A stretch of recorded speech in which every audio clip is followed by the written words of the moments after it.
All right, so it's always good. I made a common mistake not to have my paper towel out here. Dry my hands off before I went and touched this delicious rub. This is my very own rub, mixed together with about 4 or 5, maybe 7 different ingredients actually. And we're going to be real liberal with the way that we put this on here. And we're going to go ahead and all over here. Get a real nice coating. Now some people like to do the olive oil inside.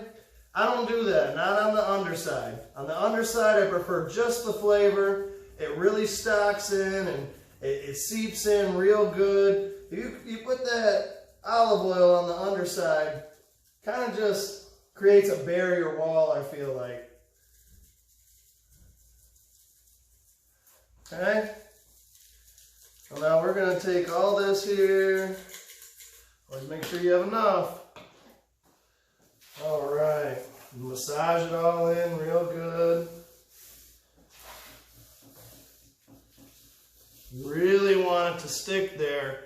And people say that that olive oil will make it stick. But it does create a little bit of a different taste too. And I really want that rub to be on there and really cook in good.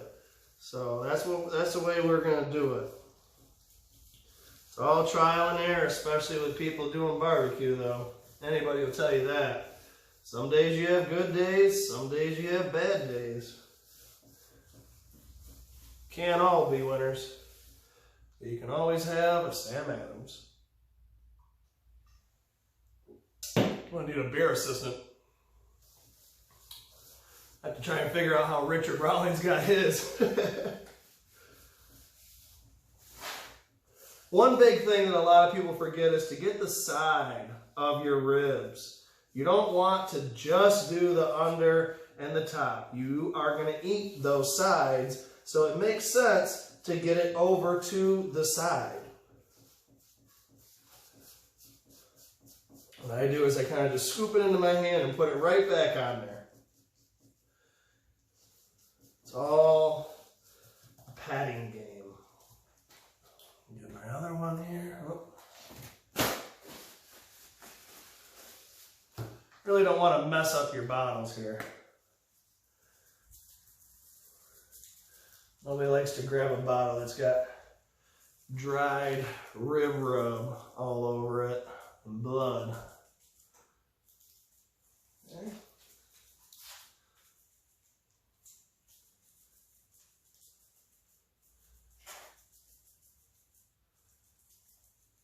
Make sure you get the sides real good, because those are going to tighten up, those are going to pull back, and when they do, you got them rubbed right, they're going to pull back and suck that flavor right into the meat, right? Now, here's my trick.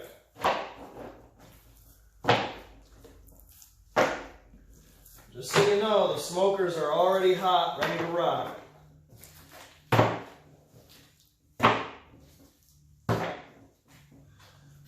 Now we take the little bit of olive oil here. Not a lot, just a little. This is what's going to make it really seep into the meat itself.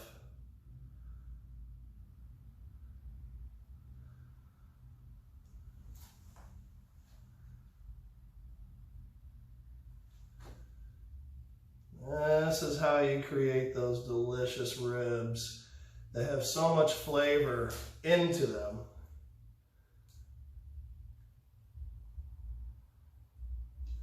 Okay. Now you're going to move that all around first.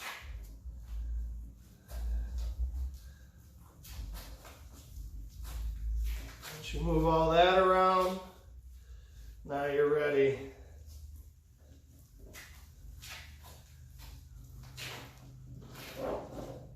Give them a good rub down. Always make sure you have some extra rub on the side in case you run out. You don't want to have to run out to the store or anything here.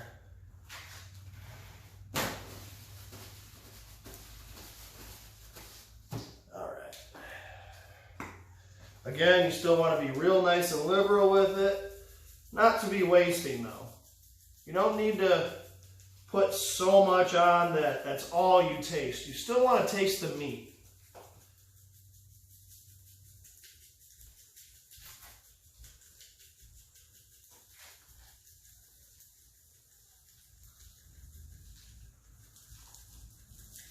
I always like it to be in a shaker because you get that evenness out of your rub.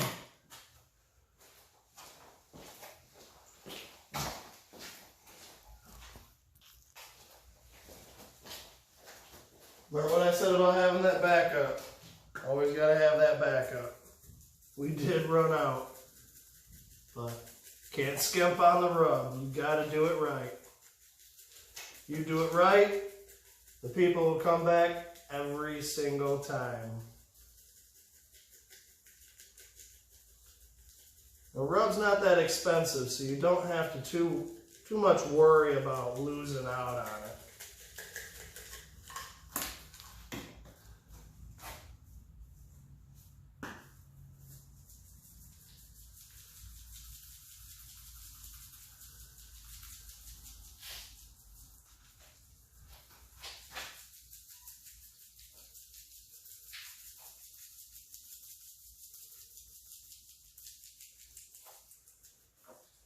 All right. Now they've been rubbed. You can see from the start here. And you see the finish. They're gonna want to sit in for a sec. You want to give them a good pat. Add it into that moisture that you got in there. We're going to be putting these in at 225 degrees, and we're going to be letting them sit in there for about 2.5 hours before we do the next step. So do me a favor, if you like what you see so far, go ahead and hit that subscribe button, and I'll see you in a little bit. Stay twisted.